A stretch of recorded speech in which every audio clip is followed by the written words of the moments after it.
Hi, and welcome to Dark Window. I'm your host, Jim Mann.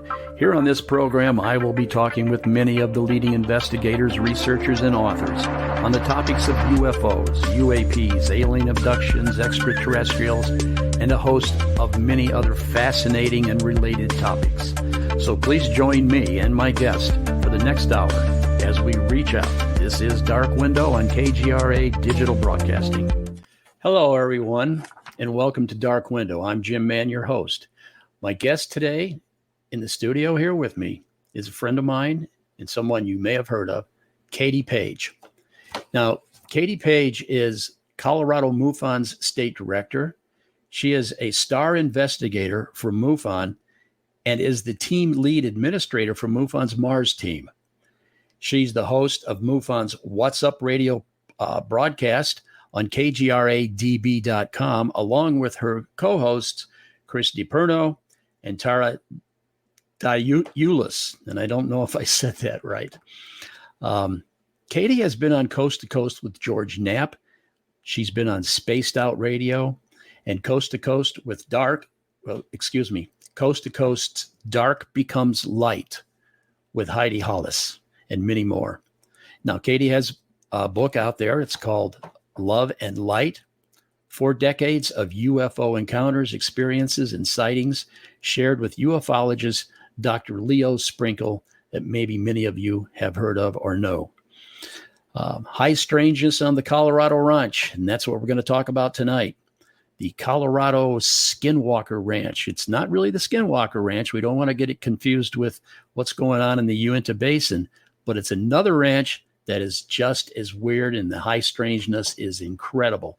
And so welcome, Katie. It's good to have you on the show. How are you doing tonight? I'm doing well. Thank you, Jim, so much for having me on. So let's get started. I'm going to ask you a real loaded question here. Tell us a little bit about your background and how'd you get involved with UFOs and MUFON? Right. Where are we going with that? Well, within my family, the topic of UFOs was sort of discussed from time to time, not heavily or anything. My grandfather actually had a sighting over Lake Como in Wisconsin in the early 1960s that was investigated by J. Allen Hynek. And then my family and I had a couple sightings of an oblong-shaped craft going back and forth from Wisconsin into Illinois when I was a kid. So I always knew about that, but it really wasn't until the mid 70s when I was a young girl. I'm giving away my age. But my mother started dating a gentleman from her work. She actually worked as a computer code writer for United Airlines, and she dated a gentleman who owned this ranch out in Elbert County, Colorado. And, I visited the ranch a handful of times, my sister, my mother, and I, and we had some very unusual, frightening things happen on this ranch, and we were told never to talk about it. We didn't know anybody knew anything about it. But what's interesting about that is during this time, we lived about an hour from the ranch property, and I had like these tall shadow figures and paranormal things that were happening. So really for me, Jim, I got into the paranormal world before I got into ufology. I really, when the show Ghost Hunters came out, with Jason and Grant, I was like, #1 fan. I was so addicted to that and did a few ghost hunts, at the St. Augustine Lighthouse and the Stanley Hotel, and really dug deep into the paranormal world because I too experienced a lot of that as well. Matter of fact, the whole family did from birth on. And so it wasn't until 2012 that I was watching a documentary on TV on ufology. I started watching Ancient Aliens and all the shows on UFOs. And I was like, what was that on the ranch? What was happening on the ranch? So I joined MUFON, came in right as a field investigator in 2012. And just to explore for kind of personal selfish reasons, what happened out there on the ranch. I never knew it was investigated or anybody knew anything about it. And I think it was in 2013, I purchased a book called Hunt for the Skinwalker. And this was before the Skinwalker Ranch really was well known or it had a television show or anything. I just knew that it was about a ranch in Utah and it had some high strangeness things associated with it. So I bought the book and I started reading, and I got to a chapter titled Other Hotspots. And in that chapter, they talk about this ranch in Colorado. And of course, I knew the weird dynamics of the family. And in that book, it mentioned that there were 3 PhDs that had investigated that ranch property: Dr. Leo Sprinkle, PhD, Peter Van Arsdale, and John Durr. And so my state director at the time was Mr. Doug Wilson. And I asked Doug, hey, I need to get in touch with Dr. Leo Sprinkle. This has to be the ranch of my childhood. And Dr. Leo is old school. He didn't do computers or anything like that. So I wrote him a letter. He wrote me back and basically confirming, yes, this was the ranch of your childhood. I knew the names of the people who owned the ranch and the actual location and so on and so forth. And now it's been almost 10 years of really diving deep into what was happening out on this ranch property. Wow. Now, you had been out on that ranch numerous times. Yeah. Correct? Yeah. Yes. You grew up in that environment kind of out there, didn't you? I did. Both my sister and I experienced some things together when we were together and also separately. But the first shocker to me was knowing that anybody knew anything about it at all. And John Schuessler, who is one of the founders of MUFON, he learned of my connection to the ranch, and it wasn't long until he bestowed upon me the original briefing document from the original investigation. How old was that? I'm sorry. This was written in 1978. Oh, wow. And so, okay. So Dr. Leo Sprinkle, he lived, it was about a 2.5 hour drive from my home to his home there in Laramie, Wyoming. And so he has his whole body of work. So you have over 4 decades of Dr. Sprinkle's work. It is housed at the Heritage Center there in Laramie. Anybody can go there. Anybody can check out boxes upon boxes of his work. And in there are all the original documents from the ranch property. So you got to know, I was down there like a week later just digging through. Wow. And what happened there is, I pull these boxes, set it on the table, and I started pulling files, and I was reading letters that people had written to Dr. Sprinkle over decades. And he, with his brilliant wisdom, kept all his response letters because he used to type them and keep like the carbon copies of them. Right. So not only did I see, these witnesses and we're talking, professional people in the field, Phil Klass, the debunkers, Linda Moulton Howe, all these researchers at the time, these names I knew and respected and looked up to. And I'm like, oh my gosh, here's all their stuff. And then, just people who were contactees who talked about dreams. Was this a dream or was this a memory? Just children would write to him, all sorts of people. And I got lost in these letters. So I spent 3.5 years back and forth to the archives, pulling boxes, taking pictures of people's letters. And then I'd get home and I would sort them and read them and put them into files of different categories. And hence came the book, Letters of Love and Light, 4 decades of research. Because I thought if I found these letters interesting, other people would as well. And, pulling out the kind of juicy part. So I organized them into different chapters. Some of them are like ET craft descriptions, dreams or memories.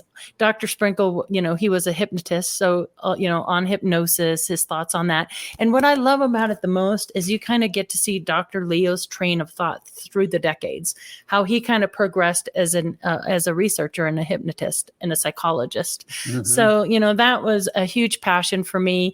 And I'll tell you the one thing, Jim, that book did for me was it made me humble really, really fast, because as I'm an investigator and I'm researching the ranch in Colorado, I'm thinking I'm like onto these great new ideas, on frequency and vibration and magnetism and, all this stuff that to me was new, but I'm reading the letters like from the 60s going, womp, womp, womp. They knew about this all this time ago. And it's like we have to keep on reinventing the wheel, It's like, oh my gosh, we need a system. So new people coming into the field, and there's a lot of new young people coming into the field now, which is so great, that we don't want them to have to read 1,000 books, and go through all the pains that so many of us have had to do just to get to a certain point. Like I would love like just a huge database system where all like a super smart computer that can just take all this information and give us these answers, so yeah, but let me, we're going to get back to this ranch in just a minute. MUFON, Colorado MUFON. You have been state director for how long? It's a couple of years now. Yeah, I was Couple of assistant years. state director for numerous years before that. So it feels like a longer time, but Does it? yeah, it's been a couple of Is years. it pretty busy for you? It's very busy. We have our meetings the second Saturday of every month, and so we just this last Saturday had our meeting, and there was about 60 people there, And do and we you have a average about guest? six. Yeah, A we guest had speaker? we had Dr. Simeon Hine as our guest, Oh, and it's wow. always a Okay. wonderful time. And Mhm. we try to bring in a good 6 or 7 really great speakers per year. But it's we have just a wonderful group here, just like Phoenix does as well, and others across the country within MUFON, and they become your second family, and you Oh, just learn so absolutely. much from bringing people in. Of course, David Pilates, he brings in a big crowd every time, and it's Did you just have it's just a David? fun way. We did have David, Did you? yes, yeah, Wow. yeah, a couple times actually, yeah. Now, Great. so because he's local for us, so that helps. So It's- is Colorado sort of a hotspot for UFOs, or what would you say? Yeah, I very much so. I mean, San Luis Valley, we still get a lot of reports out there in the Crestone area as well. Even in here close to my home, I'm up towards Woodland Park, so Colorado Springs is right down the hill, and that's very active. We get a lot of report sightings out of the Springs because, of course, we're surrounded by all the military bases. So I'm sure a Right. lot of these reports are probably our own. As a matter of fact, I just went and visited my sister last week, and she's in Parker, and she's like, I saw this just helicopter just slowly escorting something, just a light, just escorting this. It was almost like, a military hop. I don't know if it was escorting our own secret craft or what, but we get reports of those things often. And again, like a lot of the statistics show, 9 times out of 10, we can identify what people are reporting, but we are left with a good, that 10% margin of unknown Right. sightings. But right now it's our slow time. Like right now, I think Colorado has only like 6 open cases right now. Really? I think we Okay. closed one today. Yeah. And in the spring and summer, when people are outside, those numbers go way up. So. And so how many actual field investigators do you have working the field? Yeah, we have 14 active field investigators That's in a good Colorado team. right now. Yeah, we have a really good team, and we have some new people coming in and training, and that's always fantastic to see as well. So Now, I think through the training we of course there's the boot camp in Phoenix, that's always great. Right. Colorado does training, and we have once a month field investigator meetings, and we have my assistant state director Seth Feinstein, who does a fantastic job training our new FIs coming in. So, and then of course our chief field investigator is Jeremy Ray from Hangar One, and everybody loves working with Jeremy. Yeah, so. That's Yeah. great. Yeah, Well, it's awesome. I'm glad the chapter is moving along well, and you guys are Yeah. successful. And now we're going to get back to this ranch a little bit. I wanted to know how things were going for you and MUFON. It sounds like it's moving right along. One last question: are you seeing an increase in membership, or is it kind of at a level? Or what do you think? I think through the years, our increase, the membership is slowly increasing. I think it's kind of did this wave here, of course, with the recent news, and now it's like kind of leveling off a little bit, but certainly the interest is there. Well, good. Well, that's good to hear. So now back to this ranch. Yeah, back to the ranch. Back to Colorado's Skinwalker Ranch. Although we know it's not the Skinwalker Ranch, but do they have a name for this place? Well, as I learned in my research, it was investigated by APRO, and the sheriff and the townspeople, since it's such a rural little town, they did not want the stigma or the publicity of the town. So they decided to change the names of the people that own the ranch as well as the location. And in UFO folklore, it was known as the Clearview Ranch or the Rocky Mountain Ranch. And I think I sent you some newspaper articles that show the headlines of the Clearview Ranch. You did. You sent us a bunch of articles. Yep. Oh, this is kind of the similar. There it is. Okay, we can go over that next one. But here we go. Clearview is close encounter capital of the U.S. Does one town have UFO monopoly? Town has unusual amount of UFOs. These were all pretty much written in 1978. So the height of the activity, and what I mean by the height of the activity, things were like out of control, almost mutilations happening almost on a daily basis from 1975 to 1978. I mean, it was just like, if you put it on a graph, it was like, whoa, crazy things going on, and then it tapers down. Now, my number one question is, are things still happening there today? The answer is yes, it is, but not to the degree of that time. So as an investigator, like, why that time? What was happening there? Why the military presence out there? And one of the questions as an investigator and somebody who just wants answers, because really that's what motivates me in all of this. I just want the truth. I want to know what was happening out there. And so there was no question about it, a heavy military presence out there. And so it was always sort of like, is this the chicken or the egg, right? Was there UFOs and unknown paranormal activity, and then the military came in to investigate it, or was that reversed? Chicken or egg. How much of it was caused by the military? How much of it is unknown UFO paranormal experiences? So, fortunate for me, I had somebody who has just been a fabulous, wonderful friend to me and has helped fund some of my research. And I've been able to fly out and do interviews in Florida and drive out and do interviews in Wyoming with the sheriff at the time. There was two. The sheriff of Elbert County was a person named George Yarnell, and then the undersheriff was Bill Waugh. And Bill Waugh has since passed, as well as George Yarnell. But I got to fly out to Florida and interview his widow, Jean, and his son, Keith, and spent the day with them. And she was wonderful because she pulls out this big binder. It was like this thick. And she's like, look, I saved these all these years, and it was all the newspaper articles from back in the day.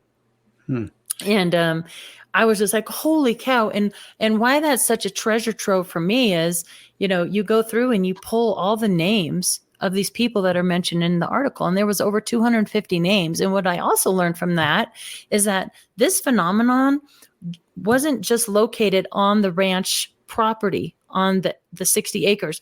It was the whole entire town of Kiowa, Colorado, Elizabeth, Franktown, Simla, Rama, Calhan. It's this whole stretch in Elbert County that was affected by these mutilations and this high strangeness. So that makes you wonder what in the world's going on there and what is causing that to happen, Now you sent me, I don't know, you sent me 7 or 8, maybe a dozen little pictures and clippings and things that you've documented over the years. Patricia, could you pop up some of that?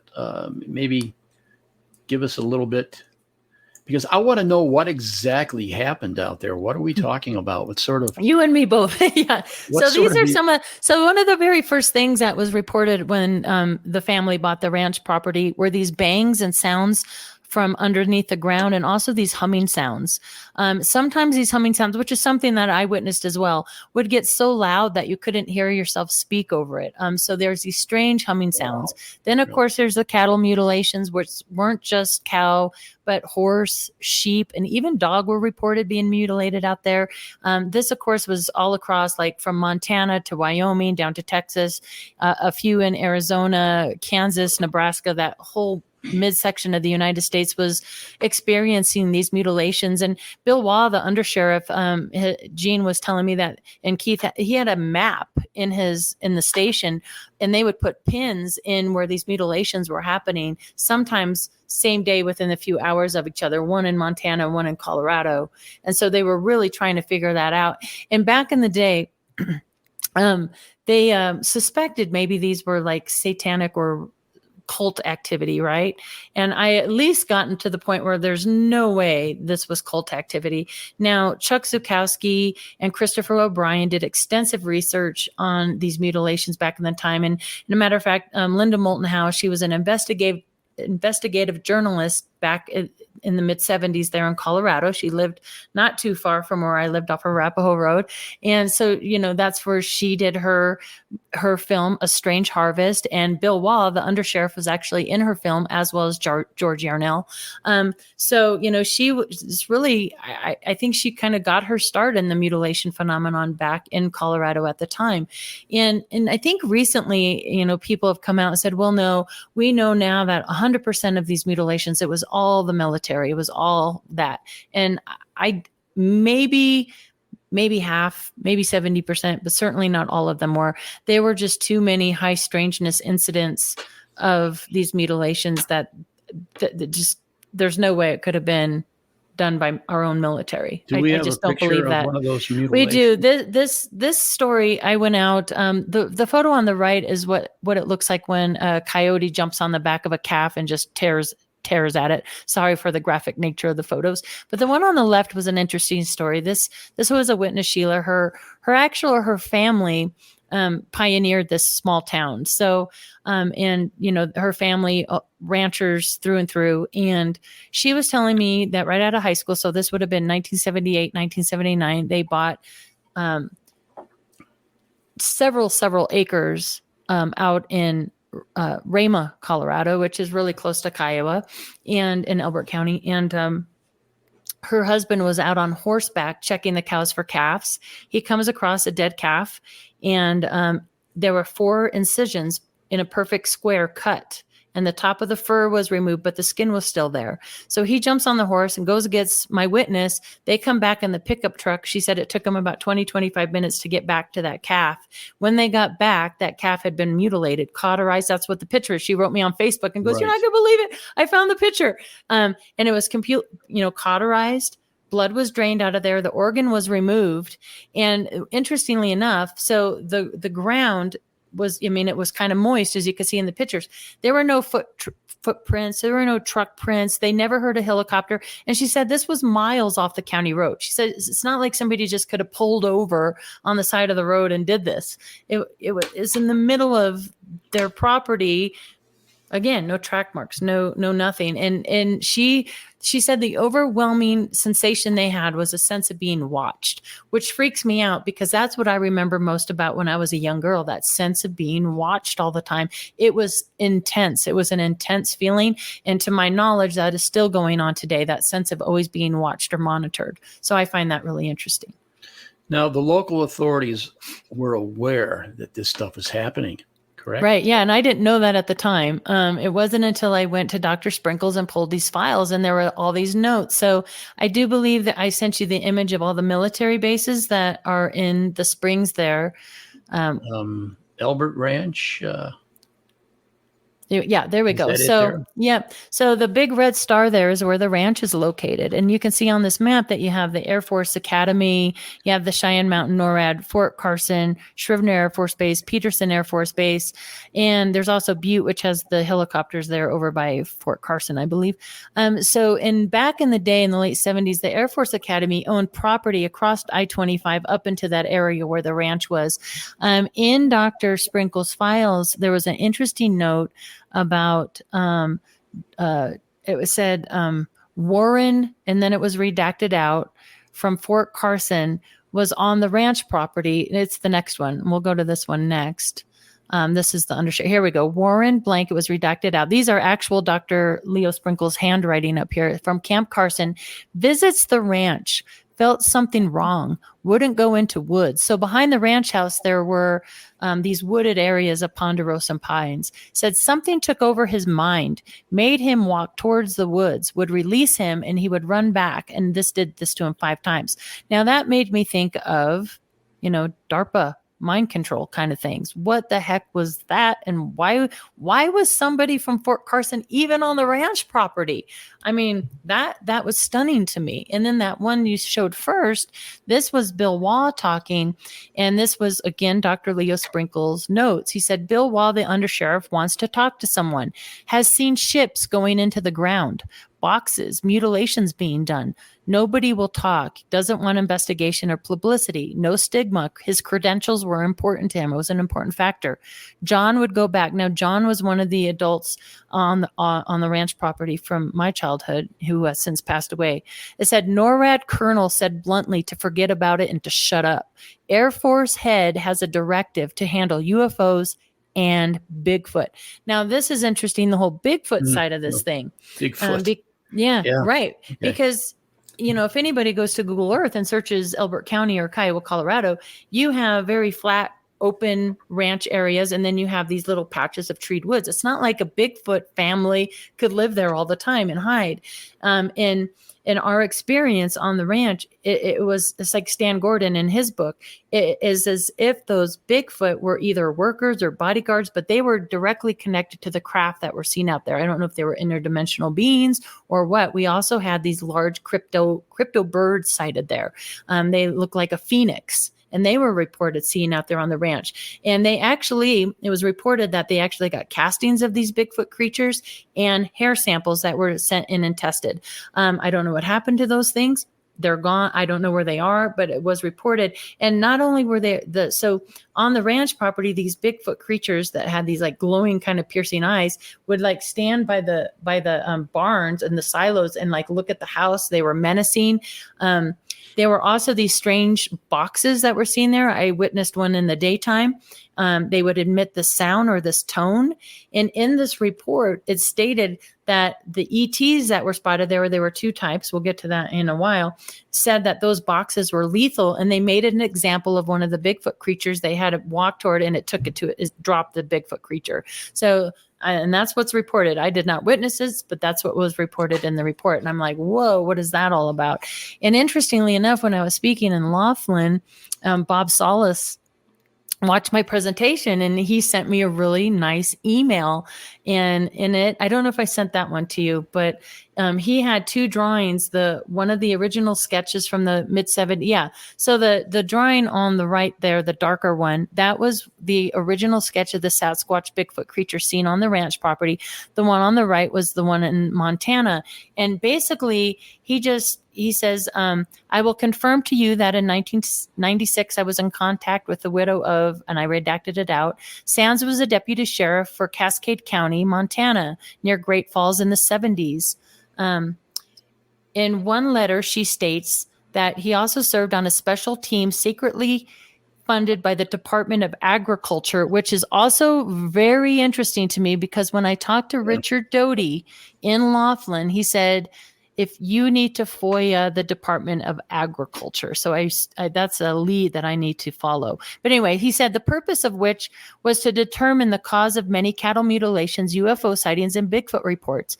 He was asked many times to take polygraph tests of airmen stationed at Maelstrom who had seen UFOs. And in one letter, she states, I am an artist. And in 1977, so the same year, we were called to the sheriff office to draw a picture of a Bigfoot from an eyewitness who passed the polygraph. This is confirmation to your story. And then he also recommended the book Mystery Stalks the Prairie by Keith Wolverton. But so those to me, the nose, the mouth, the eyes, the round eyes, the sparse hair, they're like an identical match in my opinion.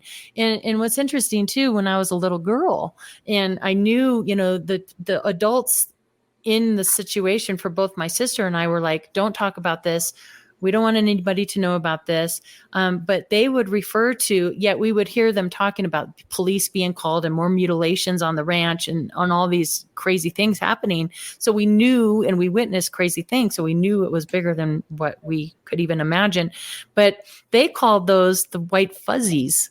They called them white fuzzies. And because they had like lighter, like gray hair. They weren't like dark haired Sasquatch, and they were kind of not super thick. They were different looking than your average stereotypical Bigfoot creature. And that's what they called them, white fuzzies, when I was a kid. So my whole life, I'm like, yeah, what about the white fuzzies? And my sister and I were talking about that. And at the time, and I don't know if people will remember it, but like from 75 to like the early, like 79, there was a really popular children's book called TA's for Tots. And they talked about warm fuzzies and cold pricklies in those books. It was really popular. And I'm wondering if that's why my mom tried to make them less scary sounding. Oh, they're just white fuzzies, So that's how I remembered being referred to them. Yeah. So speaking of your mom, so you spent some time on this ranch personally. Mm-hmm. Yeah. As what, a teenager or a preteen? No, I was 9 to 12 years old. Okay. Yeah. What stands out in your mind that you actually witnessed while you were there? Is there anything? The scariest night that we were there, it was my sister, my mom, and I believe it was the boys' mother's birthday. So the situation was strange. The two parents, the people who own the ranch, had 3 sons. The two youngest sons lived with us at our house during the week to attend a bigger school district. The oldest son stayed on the ranch full time. My mom was dating their dad, and their mother was dating another gentleman, John. Okay. So they were in the process of this was the 70s. Come on, they were getting free love. No, it wasn't like that. Yeah. Anyway, so that was the situation, that's my mom's boyfriend's ranch property. Yeah. And anyway, so we would bring the boys back and forth to the ranch on the weekends. And that particular weekend, I believe it was the boys' mother's birthday. So it wasn't uncomfortable because I have pictures of all of us together for Thanksgiving, right? All of us. So it was kind of this thing. But anyway, we were there. The adults I remember were in the front room, like playing board games is what I remember. It was super like late at night or early in the morning. And the three boys, my sister and I was the youngest of all the kids, were hanging out in the boys' bedroom when all of a sudden that humming noise we talked about started up. So it was like, and while that's happening, all the power in the house goes out. And I just remember seeing out of the boys' bedrooms, the brightest light is like brighter than the sun. The brightest light you ever saw was coming through that window. We were all freaking out, right? And while all this is going on and we're all terrified out of our gourd, this disembodied, it sounded like an electronic sounding voice, gave this warning. And what's really interesting, my sister and I remember it so well. We were so terrified. But in this briefing document, from that time was the exact words that came out of that thing. Really? And it was, and it says, attention, we have allowed you to remain. We have interfered with your lives very little. Do not cause us to take action which you will regret. Your friends will be instructed to remain silent concerning us. That's where the threat and the warning came from, was that disembodied electronic voice. And I just remember getting in the car, driving the hour back to the house. And when the house that we lived in full time, you walk in the front door, there were stairs that went straight up from the door and 2 rooms. I got into the door and I collapsed and I was paralyzed for a good solid 5 minutes. My mom and my older sister were like, Katie, what's wrong with you? What did you eat? What did you eat? And I couldn't even speak. I was trying to say peanut butter and jelly sandwiches. I couldn't speak. I remember this so vividly. They get me upstairs into my bedroom and I had my first full-blown migraine headache. And I suffered those like weekly after that event. I don't know, what I never correlated the two. And interestingly, it wasn't until really Skinwalkers at the Pentagon came out that I combined what was happening at my house and what was happening at the ranch. I always decompartmentalized like the tall shadow figures and the orbs and, all these physical things. I disconnected them from what happened on the ranch, and it wasn't until I learned that this was happening elsewhere that I was like, oh, holy crap, maybe they are connected. Maybe they were connected. Now, was any real empirical data, has anything ever been found on the ranch that would maybe lead us to think one of the other things, my sister and I, it was a spring day, we're flipping the Frisbee, but we had that wet, heavy snow that you get in the spring in Colorado. And we looked down at our feet and we noticed this large circle underneath of us that was dry. And nothing grew in that circle. And I just remember my sister and I both going, wow, this is really weird. And then continued to play Frisbee. Didn't think much of it other than that. And of course, in this document, there was 2 of those on the ranch property, and they actually measured it. And they, in the description, in one of the letters from the files, it says there were drops of blood outside of the circle. And in my investigator mind, I'm like, well, maybe there was a missile silo or something that was there, right? So I started investigating silos and all that. Now, that wasn't the case on the ranch property. In fact, the silo that sits on that property is still there. But I did find out that the Titan missile silos were really close to Kiowa. I believe they're in Elizabeth, closer to Elizabeth, but they're inactive. So part of, I always wondered, like, were they digging tunnels under there? Because I don't know what these strange bangs were underground, I don't know. There's just so many different phenomenon. That ranch property sat vacant for almost 10 years. And there were reports of orbs flying on and off the property. There's also a nearby ranch, and people can go on YouTube and look up the is called the Buffalo Ranch, and that's really close to Kiowa as well. That's Jeffrey Saylor's, the Buffalo Ranch, and he talks about his buffalo being mutilated and strange things with triangles and paranormal things. And so you had all this activity, the paranormal stuff, the mutilations, these orbs flying off, UFO sightings, circles on the ground, strange helicopters that were, even the sheriff, even Bill Wall and them, they would have these what seemed like silent balls of light coming on and off their properties, and then helicopters after that. And they were, the interesting thing about these helicopters too, and there's newspaper articles about it, that's how I found out about it, but they would menace people, like chase young kids in fields. Why are they doing this? And I asked Richard Doty that actually when I saw him, like, why would these unmarked helicopters be menacing people? You know, there's articles written about it. What's going on here? And he said, as a distraction, if you're looking over here, you're not looking over there. A distraction for what? What are they doing out there? You know, I want to know what the military was doing out there. Well, I'm sorry. I'm looking at some of these newspaper clippings and some of these pictures that you sent us.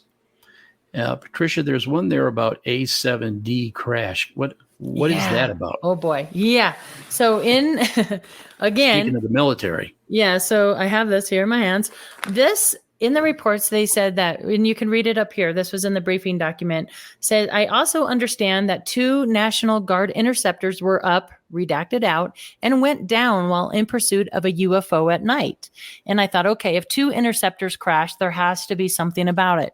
So I started researching it, and there's the article about it. 2 Air Guard pilots safe after air crash. So I did a FOIA request to Kirkland Air Force Base, Mishap's office, and I got this big, thick report back on this Kirkland crash. sent that to you? Yes. Kirkland. Okay. Yep, here it is. And I found it interesting. First of all, what I've learned about it is they were scrambled out of Buckley Air Force Base, which is now Space Force.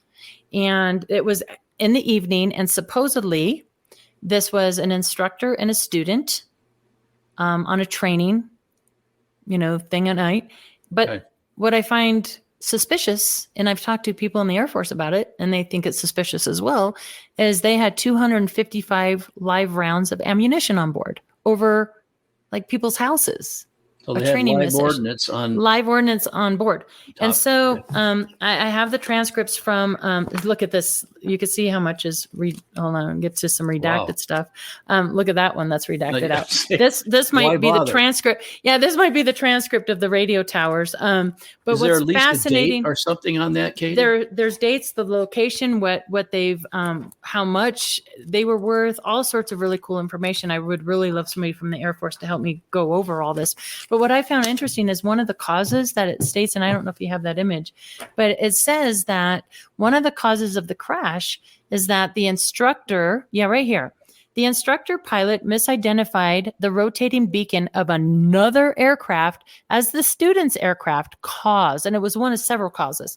But nowhere in that big, thick pile of data does it identify what the other aircraft was. It never says that it was a Cessna or the towers identified it. That's the only time in that big, thick stack it was ever mentioned.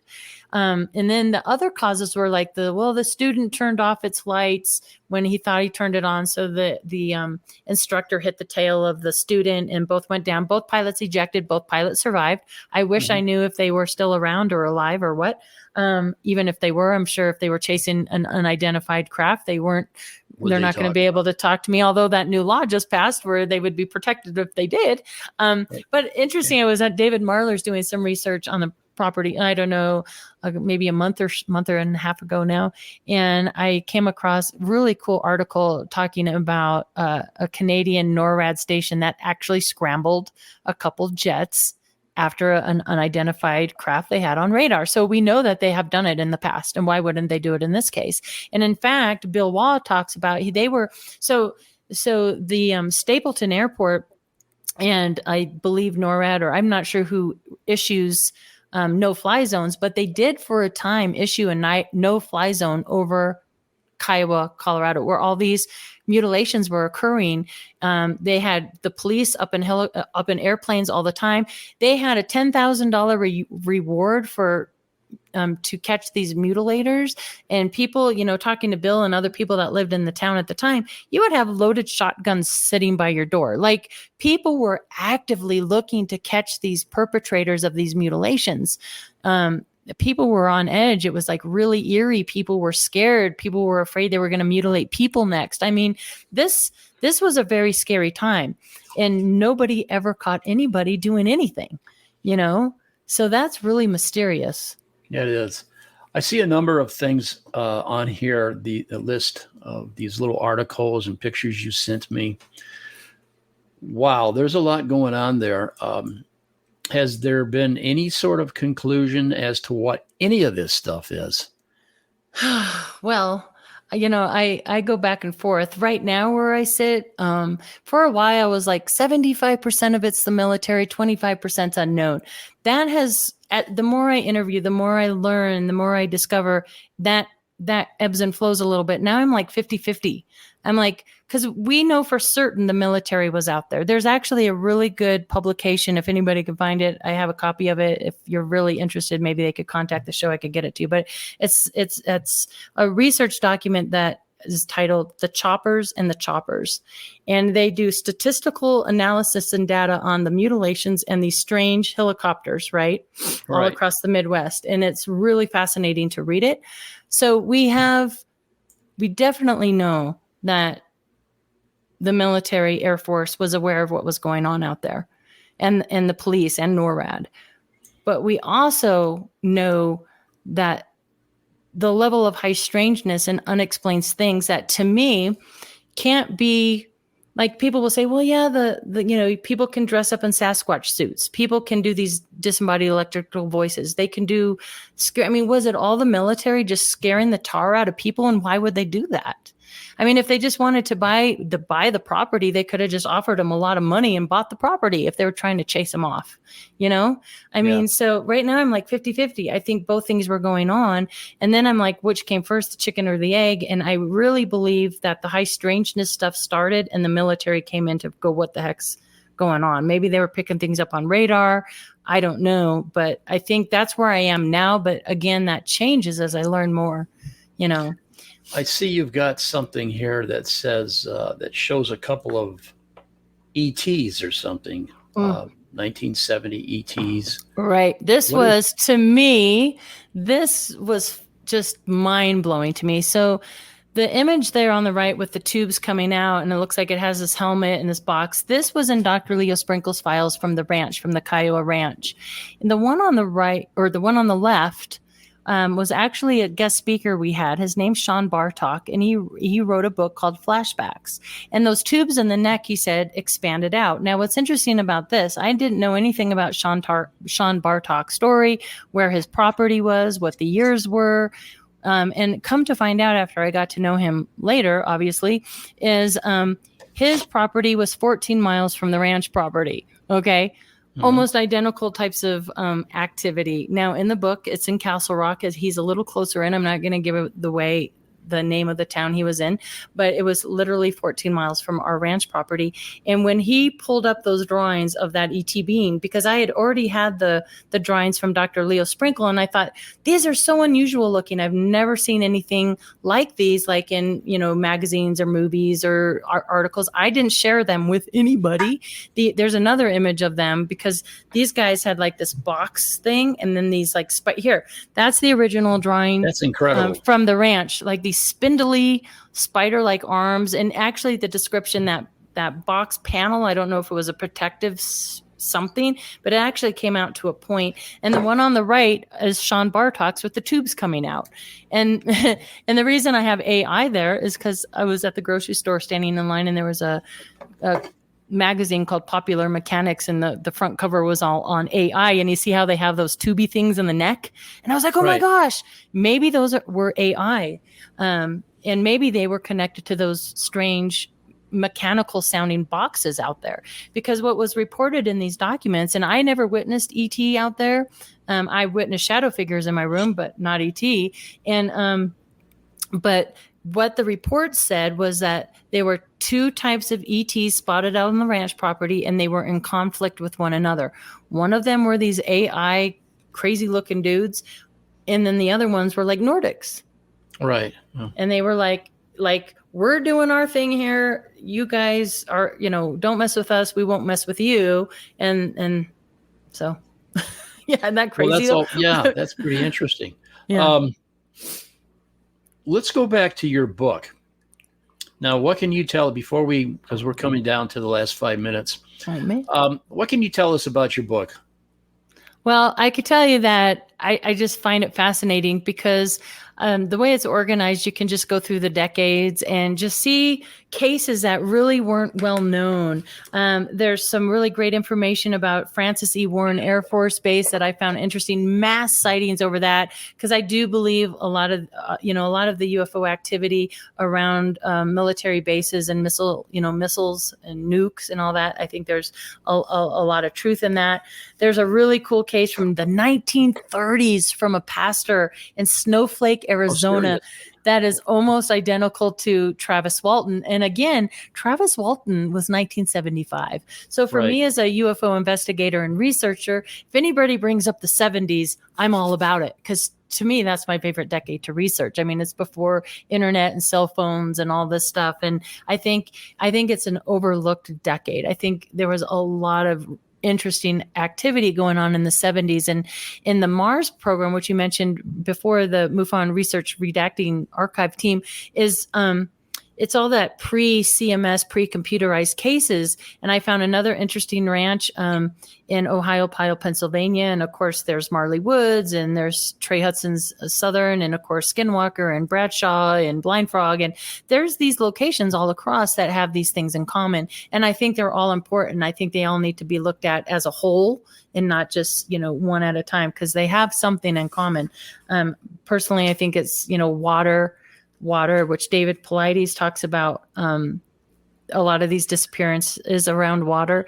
And in fact, he's close to Wyoming and Colorado for some of these missing people, but also electromagnetism being highly magnetic areas.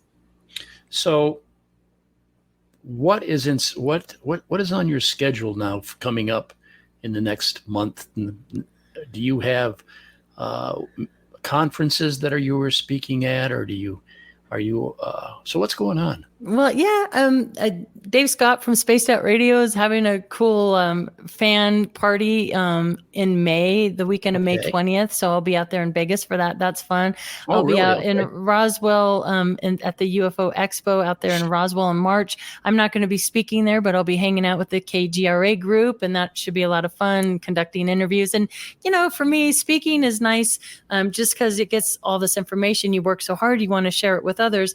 But it's also great just to attend, because you get to meet people and hear stories. And every time you go, you meet somebody else that has some other key piece of information. And to me, that's what it's all about, Yeah, it's this entire field of research is amazingly interesting. Yeah. And you can have a lot of fun doing it. Right. And we all do. And we've been doing it for a long time. And at the same time, what do I want to say? It's fascinating and fun. I guess that's where I'm going with this comment. Yeah. And the number of people that are out there doing this kind of research, writing books, publishing papers, and doing all of this is numerous. That's what our whole show is about, is like shedding light on all this. Right. So is there anything else you'd like to tell us while you're here? We're out of time pretty much, but is there anything we missed here? Now, I do see one small article about metal found. Oh, yeah. Do we have time to talk about that? Yeah. It's just really short. It was just in that big pile of newspaper articles. And I just thought it was interesting because south of Rama, again, really close where my witnesses are and really close to the ranch, mysterious blanket of metal found in field. And you read this article and there's a photograph of it. It looks very unusual. It was taken off to a lab, disappeared. So it was just another one of those things with more names and more people. And I guess what I'd really like to say, I mean, if the chances of anybody from this area that knows anything, that was in the military, was in the Air Force, if you know anything about this, please, reach out to me and contact me. And you can do so by going to katiepaige.net, and you can contact me off my website. That was going to be my next question. Is there websites, Facebook, places people can go? You can find me on Facebook, and you can find me again at katiepaige.net. I have a website there, and you can contact me through there. And I have an appearances page, so you can see what I'm up to. And I have, my research I try to share there and everything. So you can find me there. And I'm working on that second book. I'm hoping to get it done by the end of this year. And you're doing all this, plus you're doing all the duties of the state director of MUFON for Colorado. Yes. Plus working on top of that. Yeah. Plus working a full-time job. Yeah, pretty much. Wow. Okay. Well, Katie, it's been a fascinating conversation. You are certainly plugged in on this stuff, and I'm just going to stick with it and see what we find out, because we got the Skinwalker Ranch, we got the Buffalo Ranch, we got Clearview Ranch. These things all seem to be basically in the same area of the country. Across. It's interesting. Yeah. It's almost like there's a parallel line that you can follow from Utah across Colorado. Yeah. And I do know we're talking about water. There's huge aquifers underground. There are in those areas. Yeah. That might be a lead. I don't know, but I think interesting stuff. I think we're on to something there. I think we are. Okay. I think David's going to crack it. Somebody. That's just it. All of us working together. It's all going to. I have hope that we're going to have some answers. I really do. People want to know sometimes, well, what does all this stuff mean? That are we in danger? Is something going to harm us? In all my years, I'm going to say I've not seen anything that's yet to harm us, but the unknown is scary. Right. And what I would like to add to that is just protect yourself. Yeah. Surround yourself with white light and positivity and good thoughts, and don't let anything bad, because at the time on the ranch, some of it did seem pretty scary, but it could have just been because I was a little girl and it was all terrifying. But now as an adult, I try to ground myself and protect. So always protect yourself and be positive. So. Well, that's a good place to stop. So Katie, thank you very much for coming on my show. Yeah. Thank you for having me. Oh, absolutely. And I'll have you back if you're willing to come back after you write your next book. Yeah, absolutely. Great, I'm here. Right? Yeah. Yeah. So, on behalf of Katie Paige, Director of MUFON, State Director of MUFON, Colorado, my program manager behind the scenes, Patricia, the girl who's been popping all the programs up, or all the pictures up. She's a very integral part of this program, and myself, Jim Mann.